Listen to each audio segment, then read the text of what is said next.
this is the path. Like if you want to do big things and you want to push yourself and you want to develop, it's basketball right now. This could be a metaphor for something else. You have to, if you can become the sort of person that maybe the tryout doesn't go your way, but you show up and you put forth the effort and you try your tail off and you do it the next time that something's presented to you and the next time that somebody that's presented to you. Like, I can't say for certain, but I have a feeling you're going to have a better life on this planet than if you don't become that sort of person. And so, I guess it's all kind of intertwined there. This is the Limitless Athlete podcast. I'm Tom Foxley, founder of Mindset Rx'd and your host, and I believe you must abandon the idea of balance to reach true greatness.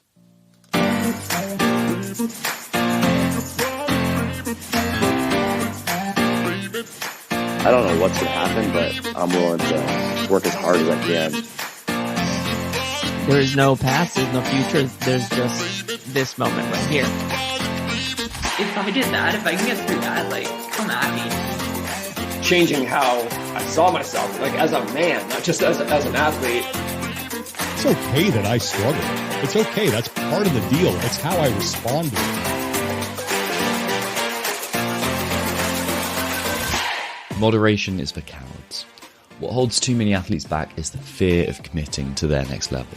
What will I lose if I go all in? What will that do to my relationships, my career, my time to serve others? If you really want to be great, those are the wrong questions to ask. What will I lose if I don't take action on my dreams? That's the real question to ask. You'll lose the chance of being a true success, yes, but you'll also lose the one chance you had to be the person you wish to be. You'll miss out on satisfaction, on an adventure, on immeasurable growth. When you ask the dying what their biggest regrets are in life, it's not the things that they did that they wish never happened. It's what they didn't do. The opportunities they shunned, the hot date they never built up the courage to ask out, the decision to hide away from their truest expression of themselves. You only get one go at this life, and you don't know how long this is going to last. Today, I speak to Pat Sherwood of CrossFit Linchpin. Pat is a long-standing member of the community who has walked the balance of going all in and of seeking balance. I thoroughly enjoyed this conversation, and it's my pleasure to bring you this in the hope it helps you decide if you are ready to go all in.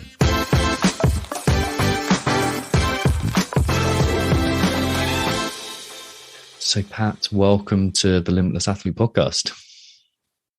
I very much appreciate you having me on. My absolute pleasure, man. I've been wanting to speak to you for years. I set up an affiliate 10 years ago, and I didn't have the business acumen to make it work. So I was looking at your programming, trying to get it involved, and it didn't quite come through. But I've been following your programming, whether it's kind of intensely and very focused way, but always aware of it for a decade or so. Oh, very cool. I appreciate that. And I don't think many of us had the business acumen when we first started out in this whole thing.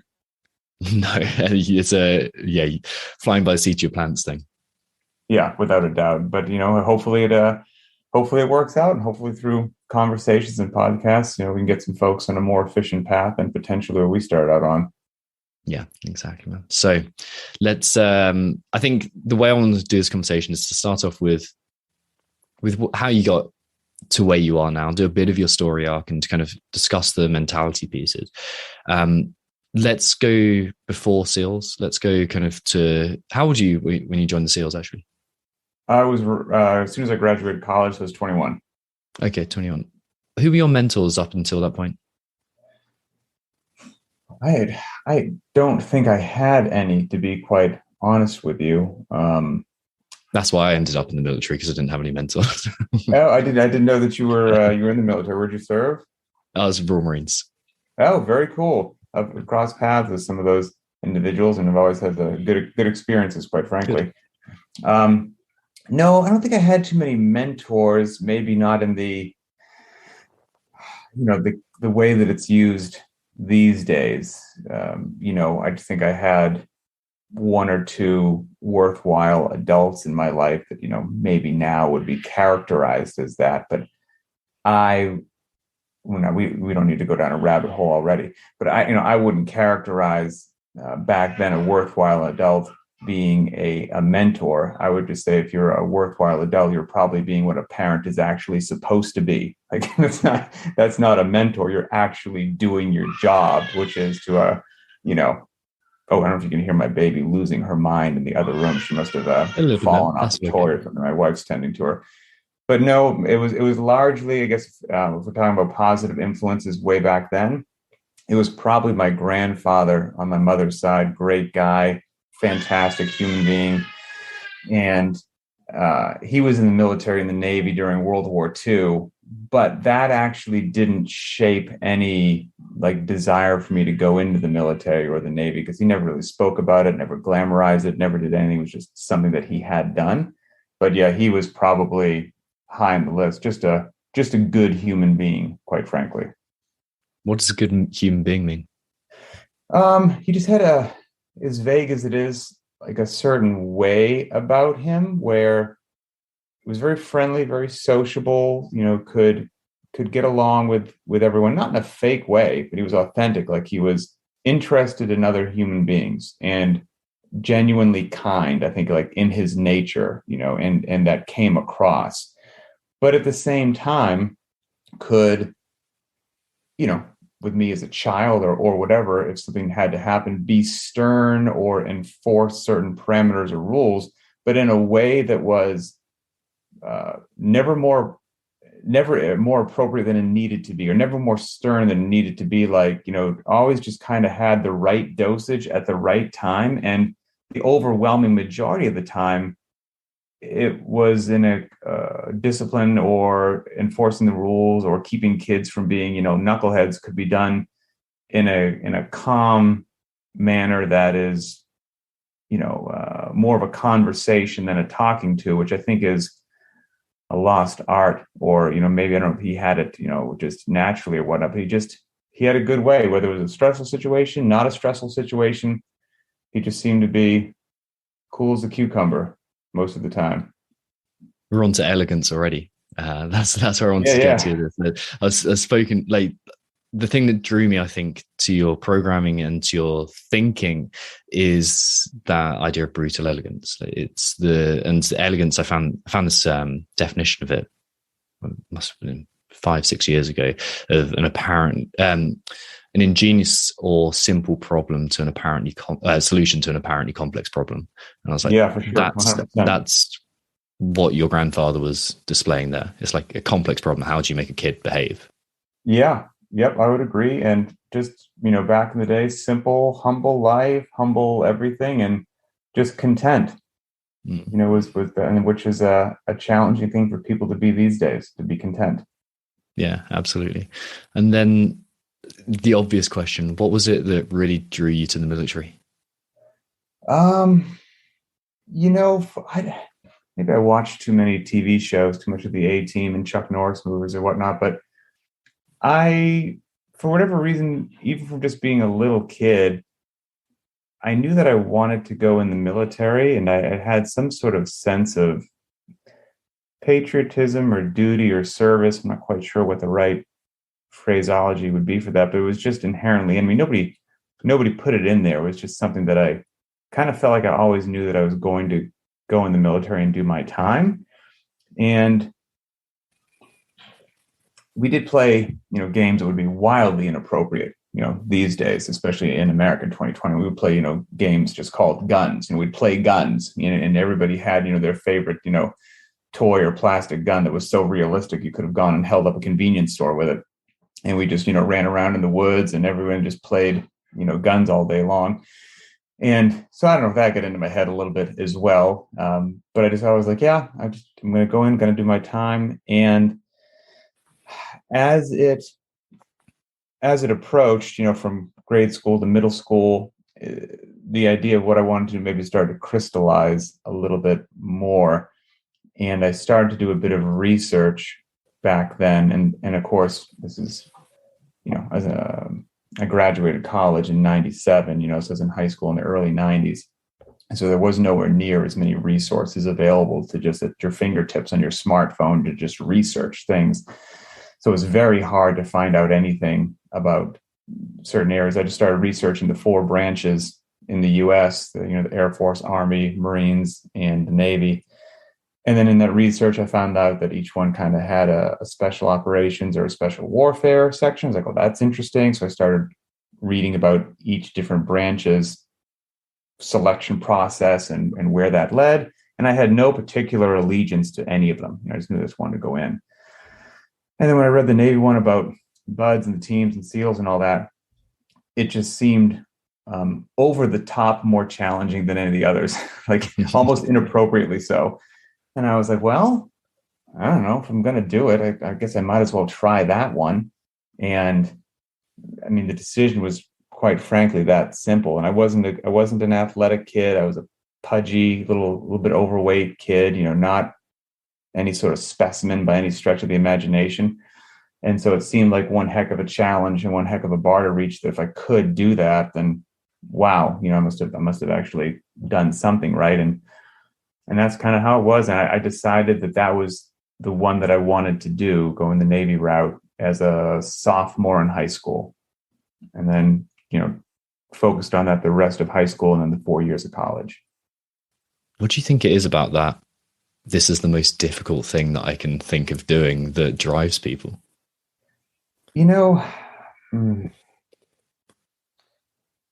don't know. I mean, again, since I was not an athletic child, not gifted in any way, shape, or form athletically, and to this day, I would still categorize myself as not gifted athletically in any way, shape, or form. I was like, the chance of success on any of them is probably not that high, so heck, why not go for the one that seems crazy? And also, I think probably buried in there some way was like, because it's not fun being an overweight kid. And I was like, well, if I could get myself in shape to do that, then I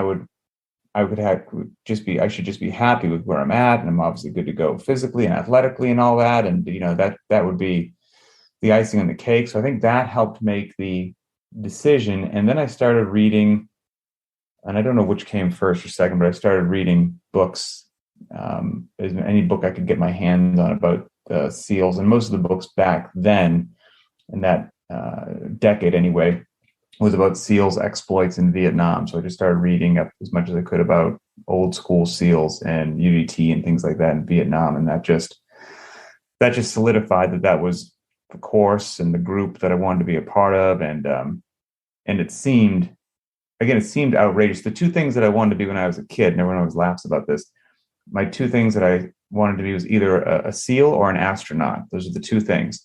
And then I read about what you needed to do in school to be an astronaut. I was like, well, that's off the table. So we'll go this other route. Different kind of intelligence. I think there's it seems to be built in the hero's myth that we choose something intentionally that's the most difficult thing that we can conceptualize, and we reject it and we reject it and we reject it, and ultimately we have to, I'm going to go straight through it. But it seems like with good mentorship and good potentially parental figures, but not necessarily, you're kind of predisposed to look at the most challenging thing, go, that's what I'm going for. And you see it in the CrossFit community as well. Like when we do intake forms with the athletes that we work with, the thing that comes up time and time again is, I just want to see how far I can go. I just want to see the difficulty, the level that I can reach. I want to find my limits and truly encounter them. Do you think that is, because I would argue the flip side of that's not inherent in every human being walking the face of the earth.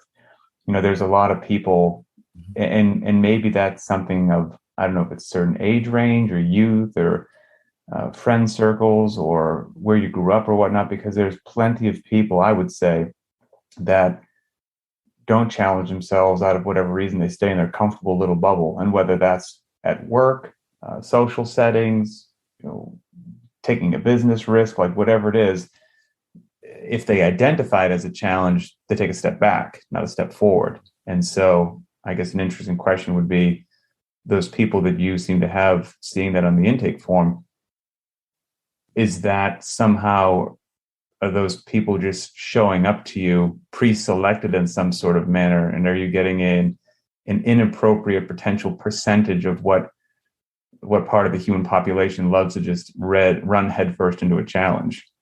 So definitely yes, but also we've worked with other populations before, people who just can't get themselves to the gym, let alone push into the intensity that they want. And they all have a call to adventure within them.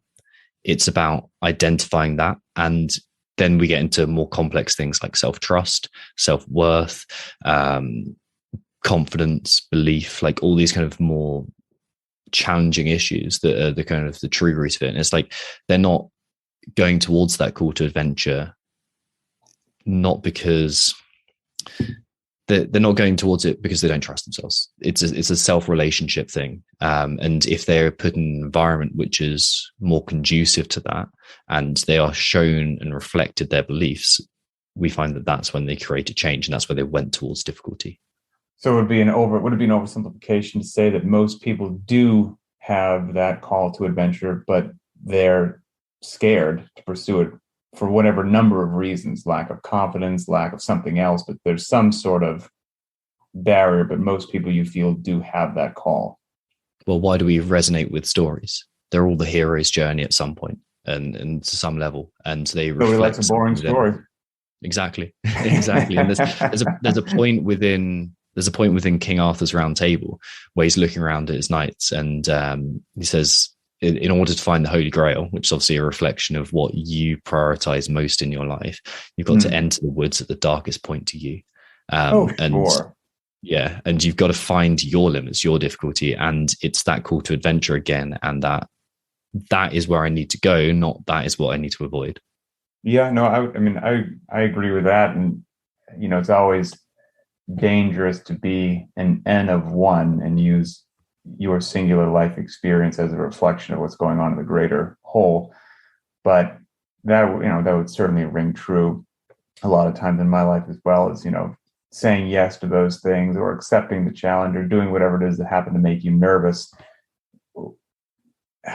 May not go how you want, but it overwhelmingly yields something positive in the end, and some sort of development or growth, or something that you could certainly put down in the positive category.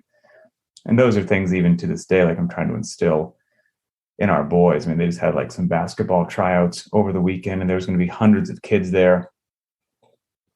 And again, I can't speak for your country, but here in the United States, heaven forbid we make any human being feel bad at any time in their life. And so there's not a lot of like actual hardcore tryouts anymore. It's like everybody's in the team. It's like, well, it's not really setting anybody up for what they're going to face in real life in a competitive environment. So this was an actual tryout. Like, there are going to be tears. There's going to be hardship. There's going to be, you're not good enough if you don't make it. And you can't blame the ref. You can't blame the whatever. You didn't make it, or you did make it. And that's scary. It's scary for an adult, quite frankly. But for a 10 or 12-year-old, it's scary. And so we just had some conversations of like, look, this is the path. Like, if you want to do big things and you want to push yourself and you want to develop, it's basketball right now. This could be a metaphor for something else. You have to, if you can become the sort of person that maybe the tryout doesn't go your way, but you show up and you put forth the effort and you try your tail off, and you do it the next time that something's presented to you, and the next time that somebody that's presented to you, like, I can't say for certain, but I have a feeling you're going to have a better life on this planet than if you don't become that sort of person. And so, I guess it's all kind of intertwined there. There's something built into that as well about how safe your kids feel, generally in a family environment, in all these other kind of ways, like, and also their relationship with effort as opposed to outcome. And if they are seeing the outcome as a reflection of who they are, not who they are currently, but who they always will be, in a very fixed mindset way, that's when things get a little bit squirrely. Yep. No, there's all sorts of lessons and trials and tribulations out there to try to prep these little people for life on planet Earth. So in light of going into challenges head first and often not getting what you want, but getting what you need, Where have those moments come in your life? Let's see, where I got what I want, but not what I need. Where you got what you need, but not what you want. When you went Oh, into where there I something need, but not thinking, what I want. okay, that's the outcome I want, but you didn't necessarily get it. Um, Geez, I almost everything. I mean, quite frankly, I mean, I there's probably more in that category than in the other category, right? Because no plan survives contact with the enemy. So you might go in thinking that, well, I'm going to do this and it's going to go this way and it's going to be the outcome. And rarely it does, even if you succeed at whatever it happens to be, whether it's going to buds, going to school, doing a motorcycle trip, getting married, having a kid, like all of those are challenges.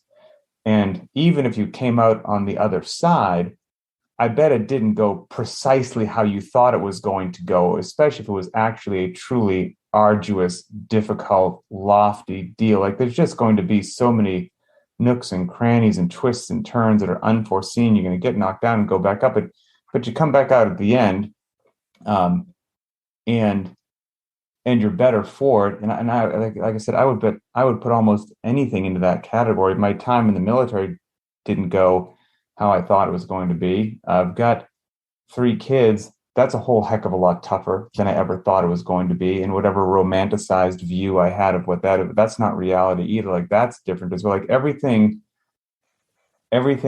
is a little bit off course from what most of us have in our head. But that's okay. I mean, and again, that's life. And even though none of it went perfectly according to plan, you just adjust. You intake information as it comes into your eyes and ears, and you keep adjusting the plan, to hopefully come out on the other side, and you learn from it, and you dust yourself off, and hopefully you're wiser for it the next time some other challenge comes out. I know that's a vague answer, but honestly, I can think of very few things in my life that went according to plan. Like that I was like, crushed it, nailed it, went exactly how I thought it was going to go. I was like, nope, it's that's not how life plays. Life doesn't play fair. It seems like you have a good relationship with the unknown. In as What's much that? as it seems like you have a good relationship with the unknown, in as much as when some people reject the unknown, like we were talking about earlier, it's like, this is beyond what I currently understand and know how to operate in. But this level of unknown, this basically area where I don't have expertise, where I don't have competence, where I don't have the ability that I need to operate in it, I'm comfortable being uncomfortable within that. Yeah, I guess so. It's always tough casting that magnifying glass on yourself to figure stuff out. I guess so. I mean, because it's funny, I would not categorize myself as adventurous. As funny as that might sound, and maybe it's just different seasons of life, and right now I'm in the fatherhood season of life, because we'll do stuff, whatever, and my wife will laugh and she'd be like, because right now if it's cold and wet outside, I don't want any part of it. I'm going inside. And she's like, how are you a SEAL? And I was like, well, it's probably why I hate being cold and wet, quite frankly. Like, I'm over it now. I don't know, that was a different phase of my life when I was just willing to endure and misery for where I was at that phase in my life. And I'm not in that phase of my life anymore. Now, if I so choose, I can just walk back inside and it's warm and dry and fantastic. And that's what I'm going to do. So, but it's funny. I think it's a blessing. That is kind of why, before we started this, you said you're getting married. I asked you how old you were. And everybody, you could be, you already sound like you're far more mature. So you're 30? Mm-hmm. Sound like you're far more mature at 30 years old than I was at 30 years old. I think I was still an absolute knucklehead moron at 30 years old. And I think it was probably a blessing that I didn't have children and these responsibilities until later in life, because I don't think I was ready for it, or maybe I was still in that very much different phase of adventure. Because having kids in a family is certainly an adventure, that's for darn sure. But I got that other stuff kind of out of my system, if you will, in my earlier years. And that's probably a very good thing, because that probably gives me the ability to now be able to focus more on the needs of others and put those needs of others ahead of myself, ahead of my own wants, ahead of my own desires, and serve them. And I don't think I was that person 15 or 20 years ago, I would assume that you deal with this if you speak to a lot of athletes that are trying to be the best in the world at something, whatever it happens to be. And you're not going to be the best in the world at something living a balanced life. You're going to be highly selfish, for lack of a better word. It's going to be about you and your goal. And you're not going to be like, you know what, I want to be the absolute fittest person on the face of the earth, and I'm going to serve the community 20 hours a week, and I'm going to do all this other philanthropy. And no, you're not. You're going to be maniacally dedicated and focused on what your sleep needs to be, what your nutrition needs to be, what your training needs to be, what your whatever. And it was kind of the same deal, being a SEAL. They're just not giving those things away for free, and so to achieve that goal, it was, at that phase in my life, a very selfish endeavor, whether you want to call it call to adventure or whatever, but everything else came second, period, end of story. And everything else came a far second. And I probably wouldn't have achieved it if I didn't have that decision going in. And it's also the same stuff, I think, with, again, probably a lot of the athletes that you talk to. It's, you want to be the best in the world, that there's going to be a sacrifice that comes with that.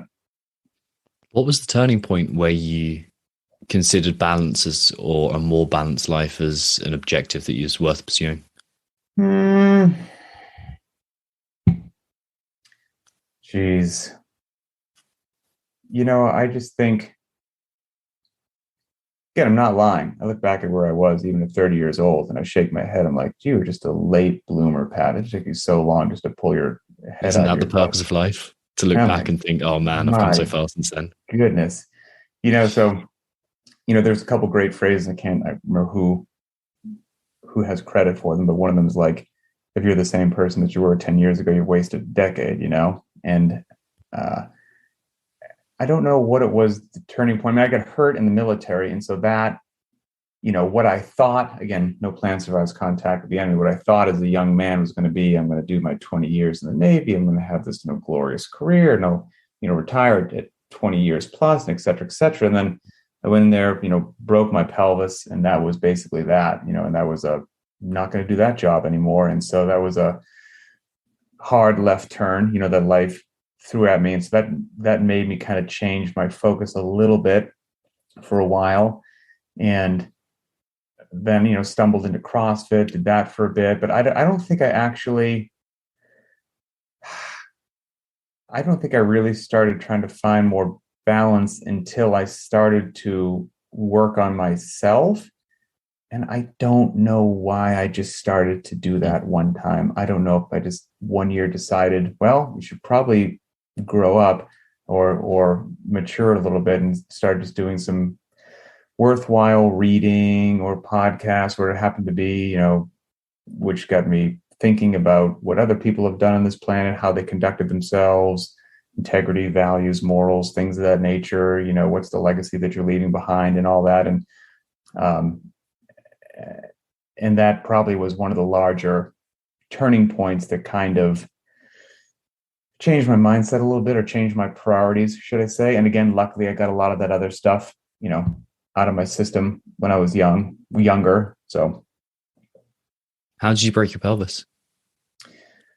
It was a training accident. We were at Fort Knox, Kentucky, doing some land warfare training, and let's just say, without diving into the story as to what happened that day, it was a very bad fall, and broke my pelvis, and went to the hospital and got plates and screws in there, and got those plates and screws in there to this day. They'll be my little friends forever. And that was I did stick around in the military for about 2 more years after that. It took about a year just to be in physical therapy and learn how to walk again and do all that fun stuff. But then I got hurt in my platoon. So my first platoon. So I wanted to finish a platoon start to finish, or I didn't think I'd be able to live with myself. So I joined another platoon, did the platoon start to finish, all the work about the training, the deployment. And at the end of all that, it was just really obvious that if I had somebody under my command that had the injury that I had, and they had the pain or limitations that I had, I'd be having a hard conversation with them about, I'm very sorry that that happened to you. I don't think that you should do another platoon. I don't think this is what you're going to be doing for the rest of your life. But that person was me. So that was the turning point of like, well, I'm going to have to go out into the old civilian sector, see what happens. There's a couple of things that, like, actually, let me take a few steps back. One of the most challenging things that can happen to us is that our identity is threatened. We build up this idea of like, this is who I am, and I'm a SEAL, or I'm a Royal Marine, or I'm a CrossFit coach, or I'm an astronaut. I'm any one of these things, and therefore I know how to interact. But when you go from I'm probably at the fittest I've ever been and toughest I've ever been to I'm rehabbing, have a year's worth of injury or however it comes about, and all the pain and discomfort that comes with that. One of the other things that's hacked is like your sense of identity, like who you believe you are. Sure. It's very humbling. Yeah. What was it like? It's very, I mean, you go from being what you think is, one of the top dogs to you're like, I need help using the bathroom. I mean, that's quite a difference or a change right there. Or, you go from doing whatever you used to be able to do physically, rucksacking and jumping out of planes and diving and blah, blah, blah, to now you look at like a flight of 5 stairs and you're like, ooh, 5 steps. Is it even worth it? Or, going from a seated to a standing position, or, any of that, tying my shoe, which to this day is still miserable. Like getting my sock on my right foot is absolutely miserable every day. It's just one of those things. You just play the cards that you're dealt, but I think, the humility that comes along with an injury like that, nobody escapes that. And that is probably another example of, I can't remember the exact question you asked earlier, but circling back to like that didn't go according to plan. My plan was to enter the SEALs and then to one day leave the SEALs. The stuff in the middle, I can't really control. I can control entry and exit. And I entered and I exited. And the stuff in the middle, of course, didn't go how I thought it was going to go. And it may not have been what I want. Here's the link back. It may not have been what I wanted to have happen, but maybe in a wild way, it's what I needed to have happen. So yes, I would say it's a great example of what you asked earlier, because I do think in a wild, crazy, serendipitous, I'm not sure if I'm using that word properly, way, that is what I needed, but I just didn't know it. Either the shot of humility, the shot of mortality, and that huge turn in the road at a point in my career that I didn't think was going to be a turn led me to all the other things that I've done in my life since then that I would not have done had I stayed in the military 20 years. Probably wouldn't have this family, probably wouldn't have done what I've done with CrossFit, probably would have met all the people that I've had. Like, none of that would have happened. I would have been busy working up and deploying, or maybe I'd have got killed. I mean, quite frankly, for having an honest conversation, so that, again, wasn't what I wanted or what I saw, but it was probably what I needed.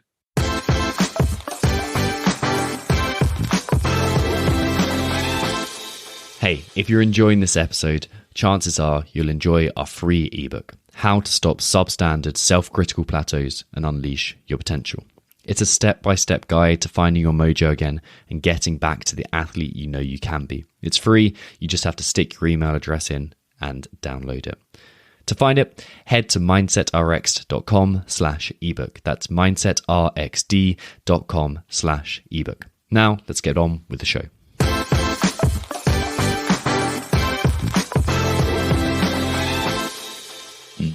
And then you get another identity shift when your whole life stops being about the military and who I am in that, and then you're a civvy. Mm-hmm.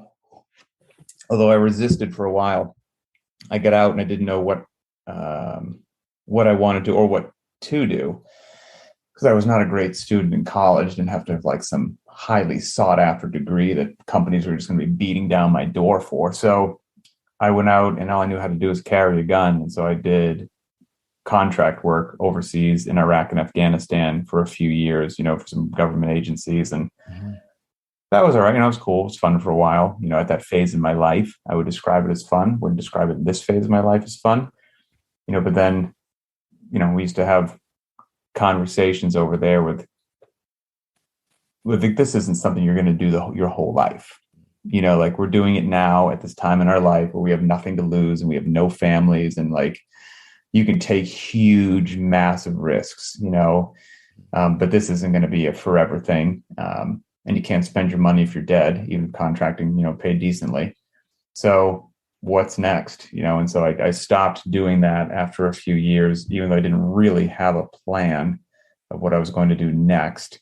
And that kind of led me into CrossFit. And that's when that phase started. So again, it's weird, just always a weird twisty turn in life, that gets you to maybe where you're supposed to be, but it's not a straight line. So first workout was Murph, right? First workout was Murph, yeah. And again, everyone's always shocked when I say this, but I just didn't think it looked that bad. Yeah. When you've been doing running, pull-ups and sit-ups and squats for the last 7 years or 9 years. Precisely. Yeah. You know the deal. So it's and in the realm of the military, 2 1-mile runs. Yeah. Mm-hmm. It's laughable. I mean, really, when's the last time you did that?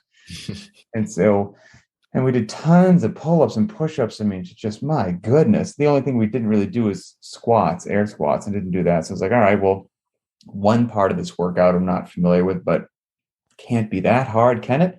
And of course, it just demolished me because like so many other people at that point in time, it's funny, people that get into CrossFit these days or are younger these days, I think they grow up not knowing anything else other than either CrossFit or functional movements and intensity and mixed modality training. And of course you would sprint and then you touch a barbell. Why wouldn't you do that? Like nobody used to do that.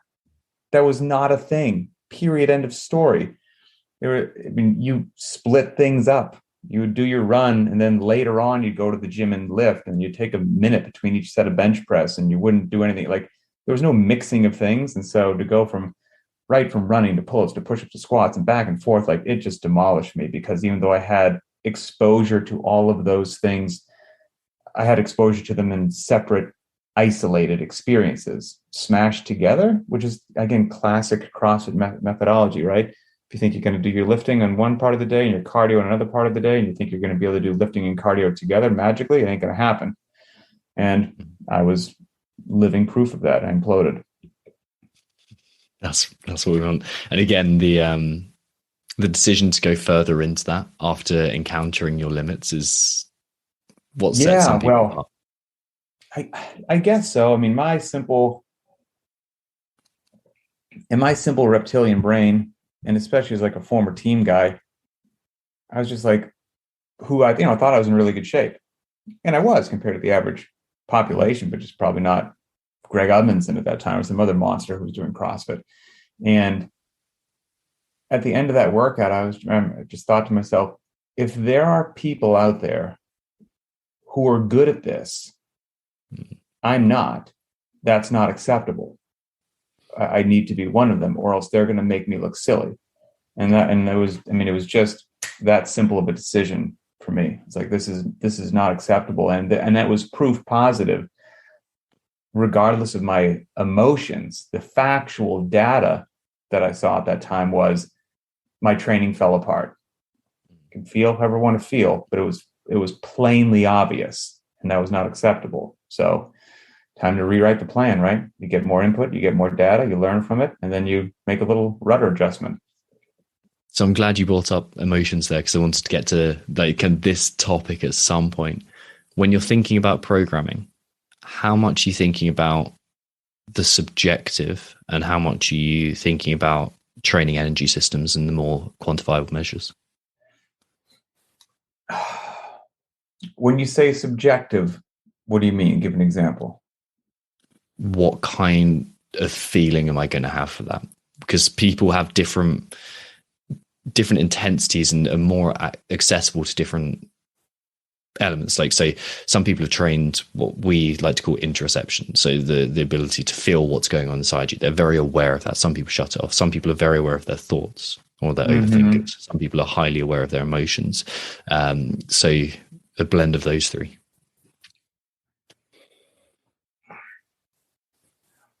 You know, maybe subconsciously it's all in there, but at the same time, I don't want to say that I don't care how the athlete's feeling, but I almost don't care how the athlete's feeling. I mean, because if you looked unemotionally, like some sort of master programming android, at a block of training or week of training or a month of training, and that unemotional analysis based upon, you know, how the body was moving, how often did we go below parallel, how often did we pull from the ground, what have we been light, moderate, or heavy, how have the rep schemes been, what have the time domains been like, and all of that helps paint a picture of not only where you've been, but where you should go. What have we been neglecting? What should occur next? And obviously, it should go without saying that emotionless robot is also paying attention to what is the appropriate amount of dosing for the athlete, because we're just not looking to beat the stuffing out of everybody every day. Like that's not good. You have to stress and stimulate the system, or you're not going to get an adaptation from it. Too little stimulation, you're not going to get an adaptation. Too much, well, you're just going to be sore, tired, have no motivation, not going to walk into the gym. So that's not effective either. So I was trying to find this beautiful symphony balancing act of right where you need to be, right? And sometimes you're going to be a little higher, a little low. Nobody nails that every day. And if they say they do, they're lying. But if that robot looked at all of that and it came out to be very obvious that tomorrow's workout should be 7x1 deadlift, well, then I don't care how everyone's feeling, because what tomorrow should be is 7x1 deadlift. And that's what we're going to be. Or it could be an 8x200 meter sprint. If I paid attention to people's feelings and emotions, we would never program 3 1-mile repeats. Nobody wants to do that. No one's feelings are ever going to say, Pat, please give us 3 1-mile repeats. That would be so awesome. But it might be what you need. And if that's what you need, that's what we're going to do. And it doesn't mean that you need to go out there and burn the house down and set some crazy PR or whatever it happens to be, or it's a 7x1 deadlift. It doesn't mean that you need to, you need to just set a new lifetime PR, but it probably means on that day that based upon everything that we've done recently, what would really benefit the human organism is pulling heavy off the ground. And so we're going to pull heavy off the ground, and heavy is a relative thing based upon how you feel that day, how you slept last night, and a whole bunch of other factors that are subjective to you. But objectively, we need to pull off the ground. Do you think there's utility in maybe coming at it from the other direction, thinking, okay, I don't know, high rep kettlebell swings make me feel these awful sensations, and I don't want to train, and I fill with self-hatred and my self-talk and criticism. And then, okay, so that's something that we need to work on. We need to change that relationship. That, I think, is, you think that the human being might need to change their relationship with the movement or the workout? Yeah. Or that influences what you need to do that day? Well, I think there's probably over time we're thinking, okay, how do we overcome these limitations? How do we overcome the kind of the self-talk? And using an exposure therapy model, it'd probably be a start small and build and build and build and build and build, until you have that tolerance. And I don't know if I'm answering your question. So certainly correct me afterwards or tell me like, nope, you totally missed it. But I think there's a very interesting thing about programming and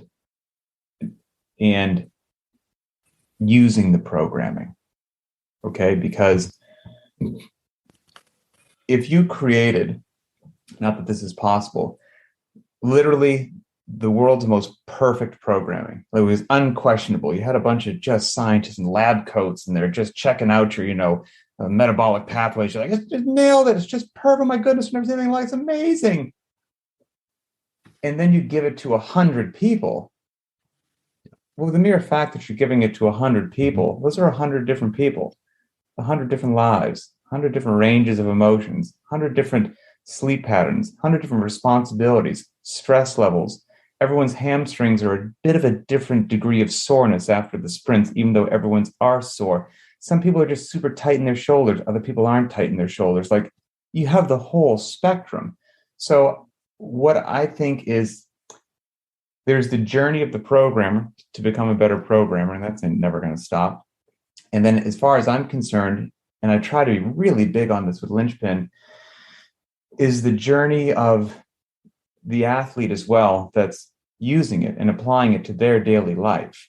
And the larger that your community grows, like if you've got 10 people that you're training in your garage, you might really luck out and everyone's kind of similar. But that chance gets lower at 20 people and lower at 50 people and lower at 100 people and much lower at 1,000 people, right? I mean, you've got a divergence.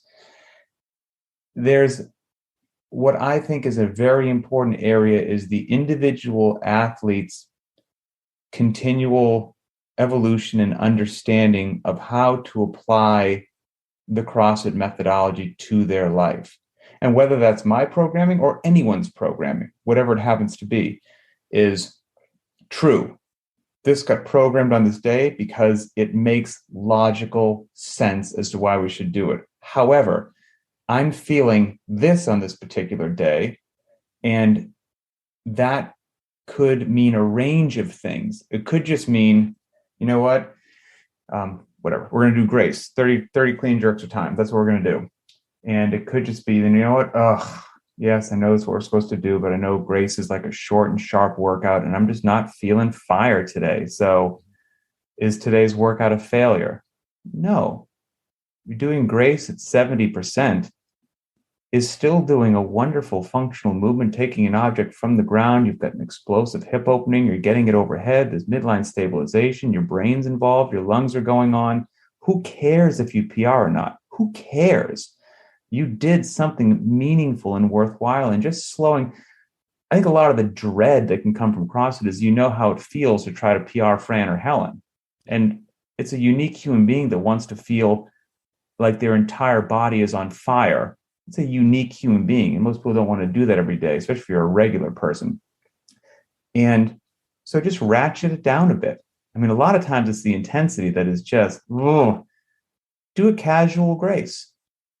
Nothing wrong with a casual grace. It would be fantastic. And allowing yourself a casual grace or several casual workouts a week probably keeps your cup full, keeps you feeling good, keeps you not being burned out. But then you walk into the gym 4 days later, and for no apparent reason, you're like, you know what? Feeling froggy today. I'm going to get after it. I'm going to burn this thing down. Well, yeah, because you didn't unnecessarily just beat yourself down. You know, there's a difference between training and testing. You know, like, you can allow yourself days, like the programmed workout is just training. Just because it's a 7x1 deadlift doesn't mean you need to pull a PR deadlift. It just means that today, what makes sense is lifting heavy from the ground. That's it. And it can be relatively heavy. It could be 30 pounds under your lifetime PR. Here's something that CrossFitters need to hear. Who cares? Who cares? What matters is that you moved your body in an intelligent way based upon how you felt that day and what made sense based upon where you've been, where you are, and where you're going. That's what makes sense. PR, don't PR? I actually really don't care. And I actually think at every time that you walk into the gym, you walk into it with a testing mindset. Testing my deadlift today. It's got to be a PR. Testing Helen. It's got to be a PR. You won't play that game for very long.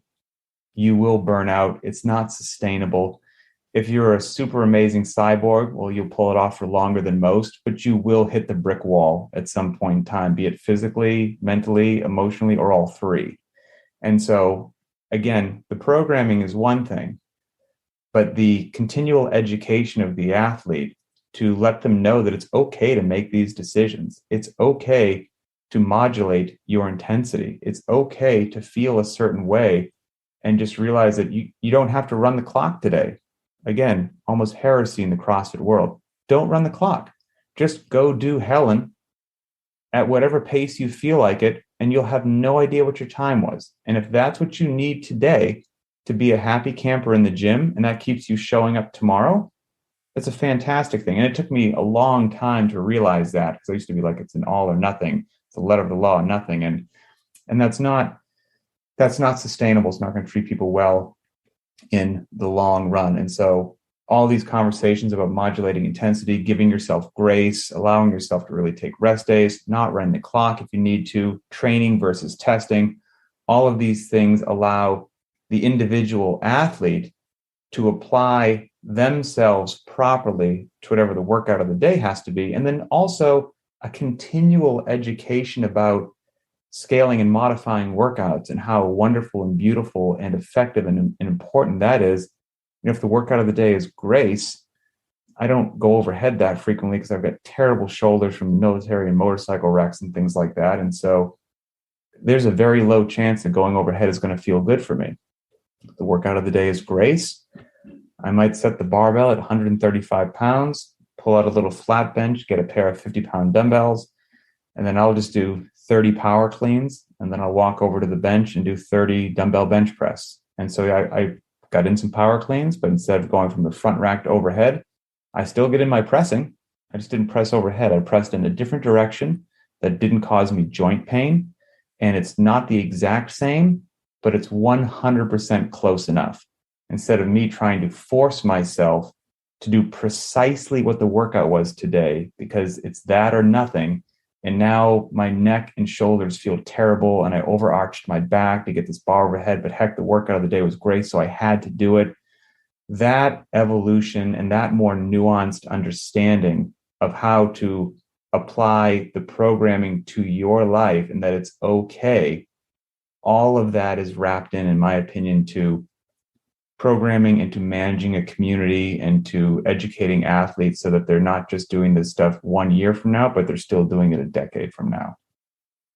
I think there's a close synonym to a testing mindset, which is perfectionism mindset. It's like, this is the idea, this is the conceptualization that I've had, that this has to meet, and it's these exact standards. It has to be this thing. And if I do anything other than that exact performance, then I'm a failure. And like, that's one of the things that we see is one of the biggest problems. It's like, I've got to maintain this standard. I've got to be seen as this type of person to everyone else and to myself, because if I don't, then my relationship with myself is a bit funky, and I'm not as good as I could be, and maybe right. I'm not good enough maybe I'm not ever going to be good enough. And that's what comes out. No, I mean, agreed. And what's funny is,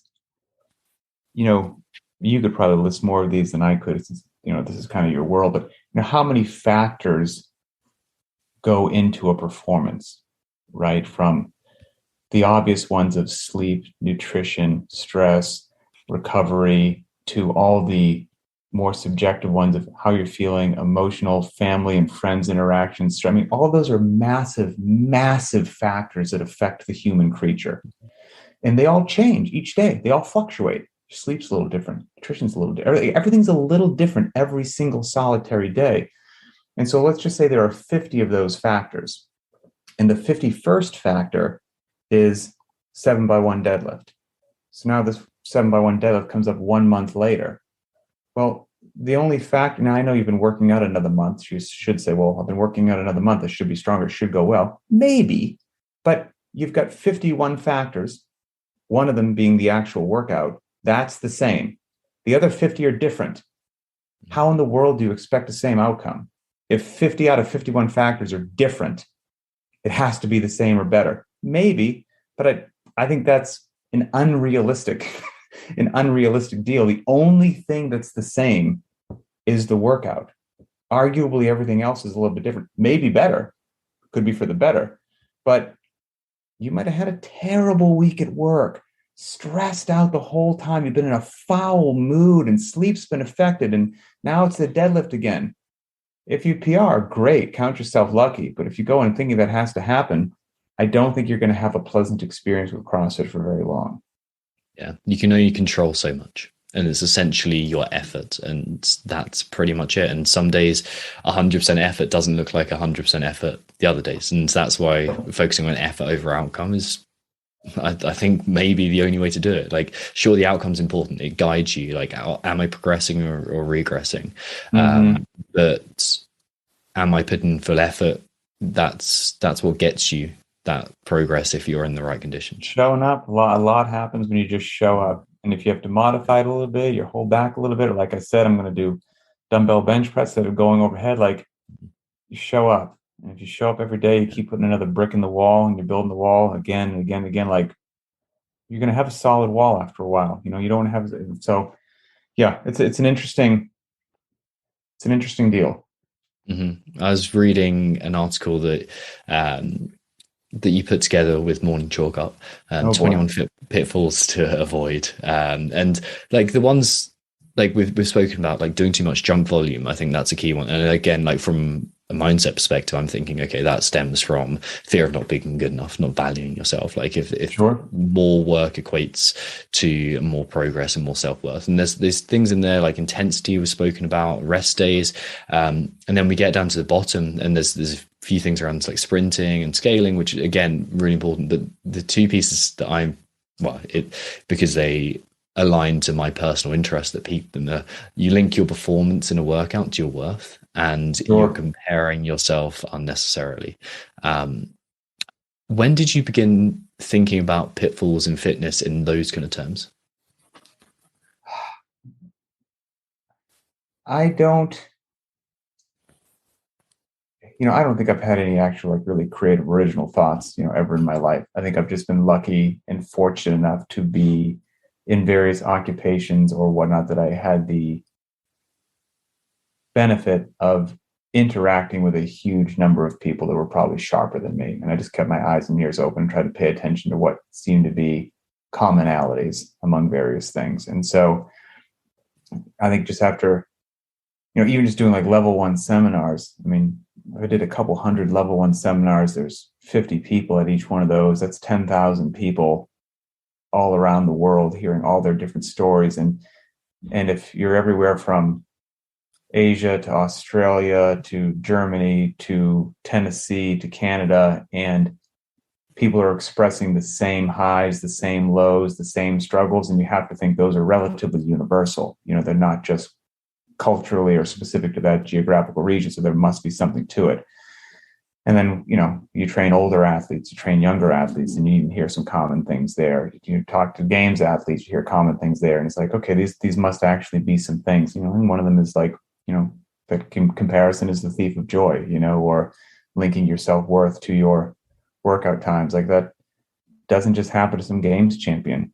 It happens to just regular people with a 11-minute Fran, really. I think some people are just, they unfairly judge themselves by some sort of metric that they should not. And so just kind of putting it on that list there, hopefully somebody reads it and goes, yep, guilty. I shouldn't probably do that. Nice. What do you do on a regular basis for your own mindset and mental health? Oh, man, not as much as I should. With our youngest child, she's about to turn 1 here in less than a week. And so for the last year of my life has been highly disrupted, to say the least. I bet. Previous to that, and she's she's my daughter, but she's a very difficult child. And I'm not just saying that, like, she's had some stuff going on with like colic and other things. And she's a very challenging child.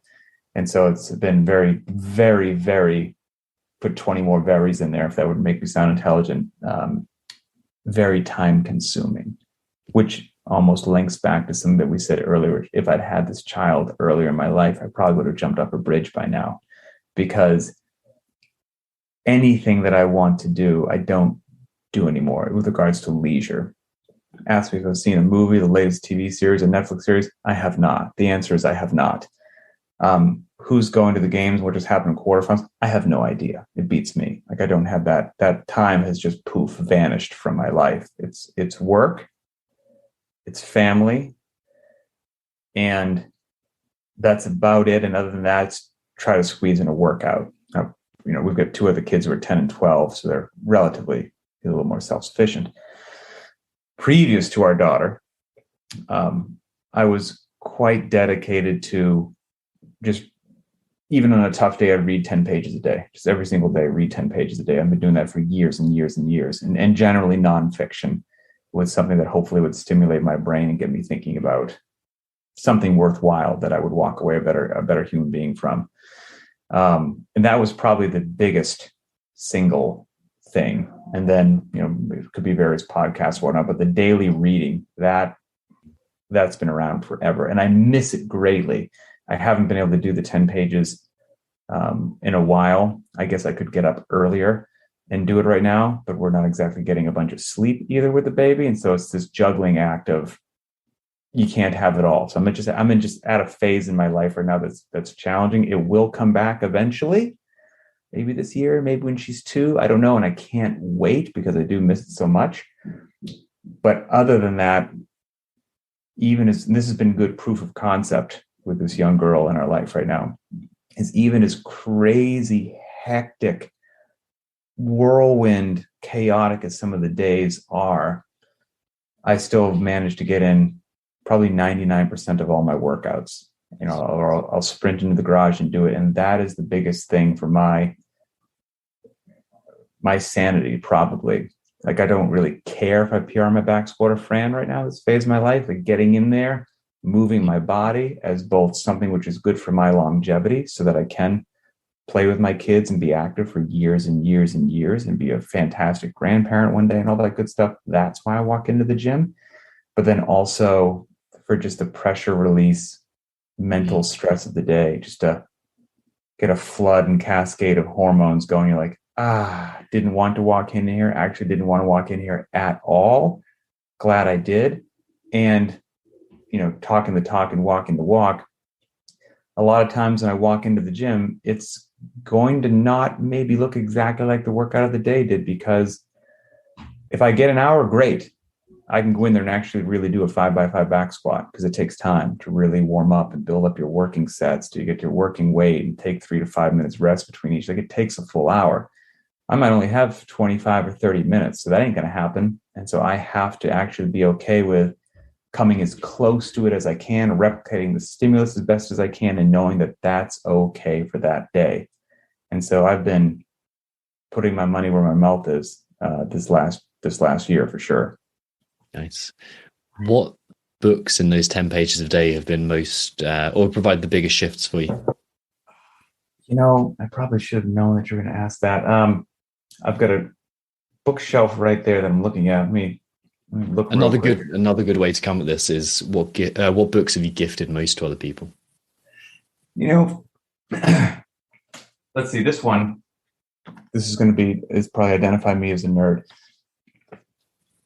Basic Economics by Thomas Sowell. 650 pages on basic economics.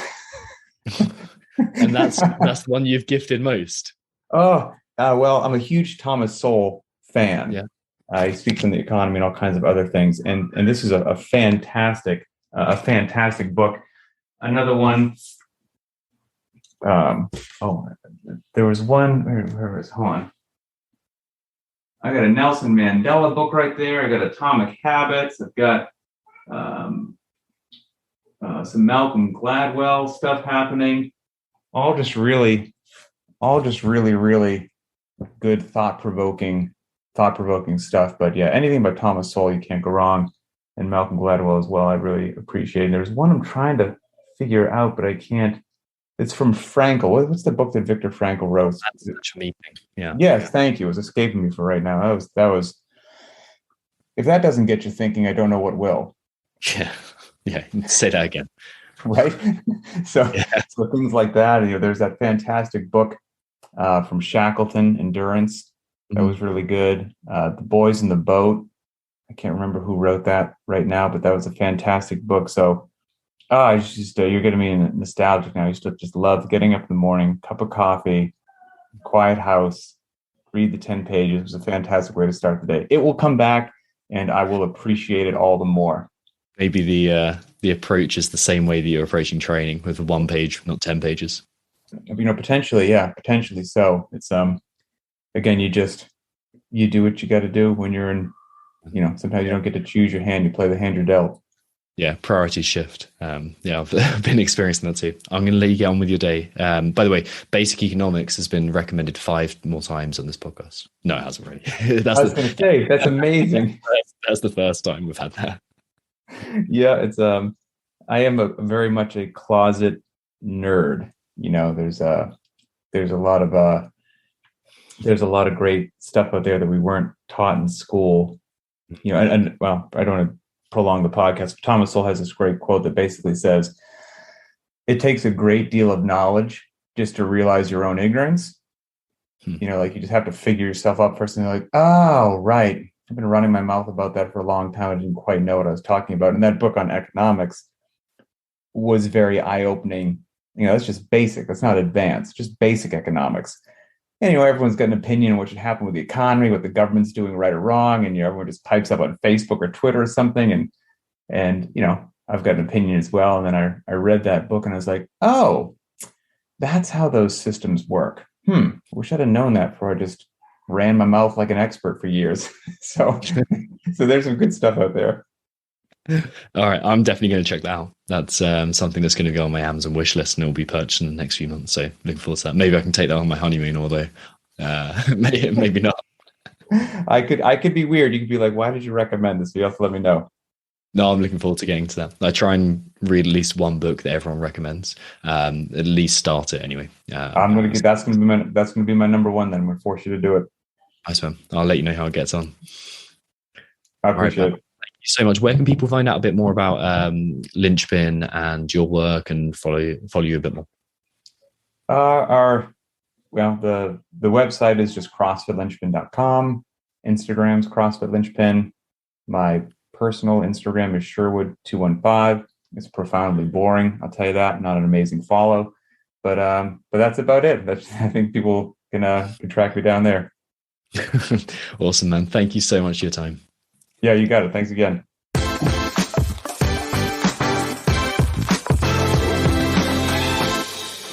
Thank you for listening to this episode of the Limitless Athlete podcast. Be sure to subscribe so you don't miss out on any upcoming episodes, and follow us on Instagram too by looking for Mindset Rx'd. That's Mindset Rx'd, where we'll also be sharing a bunch of mindset training, advice and tips.